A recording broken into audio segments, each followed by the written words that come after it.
Hey you guys, my name's Dustin and I just wanted to do a brief video about collecting vinyl in 2025. Just for a little background about myself, my name's Dustin and I help my dad Chris run his store Trip Records out of Edgewater, Maryland. And I just wanted to give some thoughts about what I think collecting vinyl in 2025 is like, and who seems to be getting into it. Obviously, don't take it for gospel, but this is just my opinions about the current collecting world. First off, I have been doing this quite a while. No, not that long, but since about 13 or so, I would go to yard sales with my dad and pick up records and help him find some cool ones and get some for my own collection. But anywho, just to go over collecting in 2025, it seems like there's the fad aspect people have been talking about for the last 5 to 10 years or more, and I think it's still at that point in some cases where kids and teenagers kind of are getting the cheap suitcase turntables just to get themselves started, but might not use them very often or are quickly selling back the records that they purchased, which is good for more inventory, I guess, getting into the market. But in some cases it seems like there's cases where there's people that are just into records and like playing them and enjoying music from all genres, and then there's other type of collectors that might buy records that don't own a turntable or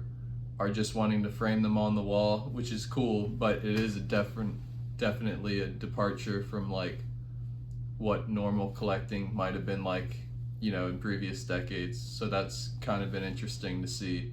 I think another piece of it is current pop artists might be most of them are pressing on vinyl now, which brings all the people associated with their fan base, gives them interest to buy their records and kind of fill that hole in their merchandise collection for any said person. So I think when when they say like vinyl sales are more than they have ever been, I don't know if it's necessarily because it's vinyl or because it's just a popular person in the music business has decided to start pressing on the vinyl, and then that is what actually brings all the interest and sales, versus people caring about vinyl again just for the sake of putting it on the turntable and all that bit. So anyway, that's one piece of it that I just think's interesting. So I've been collecting for maybe 10 years or so, and finding them at yard sales, you start to get them pretty quick. So one recommendation I would have is just to be kind of selective from the get-go about what you think you're going to listen to. And I'm not like everyone, but I'll listen to stuff on Spotify and streaming just to like get an ear for whether I like the artist before I go to pursue the record. Because while certain things are pretty plentiful from like maybe the 70s or 80s, like classic rock era stuff, you kind of just see pretty often, and for cheap, you'll sometimes pick up stuff that you don't actually end up liking very much. You're only playing a couple times, or maybe it's like the one good song that they knew was the best song they put at the beginning or the end. And I think it's good to try to eliminate that where you can, whether that be buying compilations, or if you want just your one song, get a 45 or something like that. But it's no use having 12 by 12 square in your cabinet that isn't gonna be utilized or played at all. So I think that's a good tip, is just to kind of be mindful of like not buying things just for the sake of buying it. Or sometimes a mistake I would make is just like when it's a whole collection and you just want to go through it, then that's cool and you can buy it, maybe for a discounted price. But don't keep something that is a cool artist and everything, but then you realize, like, a few months later, after you decide to finally play it, that it's like rough shape and like looks trashed. Like sometimes you'll have it where oh, you have it on your Discogs because it's because it's duplicate. You're trying to check to see if you have something, and then you never realize that you should have bought that second copy because your first one was in rough shape. So anyway, enough about that. Other thoughts. For record sleeves, at the record store, we just have, an outer sleeve to protect the jacket, but then the inner sleeve, we just have it, make it so you can slide it right out from the jacket's opening, and that way people can look at the vinyl real quick and get a feel for it. There's a lot of,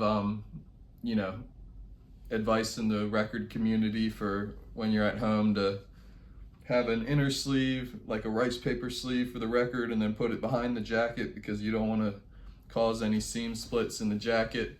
And I've done that for certain records that are like pretty hard to find or collectible, but I've started not to be so crazy about it, just because if you have that many records, it starts to get kind of annoying, and you don't want to have it be frustrating to play a record by having to navigate all these million sleeves just for the sake of protecting, a $10 to $25 record, which isn't going to make or break anything. A lot of people, I've heard about people are now like slabbing records like comic books and grading them, which kind of seems insane to me. I mean, they're albums that they pressed in some cases hundreds of thousands to millions of copies back in the day, and then now all of a sudden people are gonna grade them and be unable to remove from these plastic cases. It just kind of seems like a lot. So anyway, what else do I got for you? I think that's mostly it.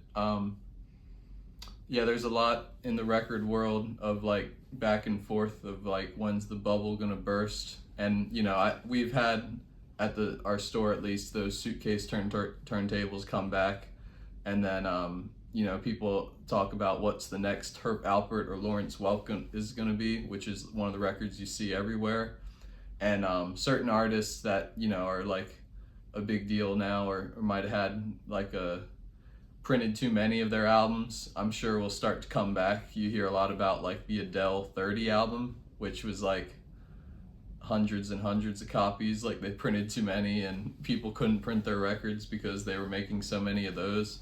So I'm sure some of the major labels will start to realize that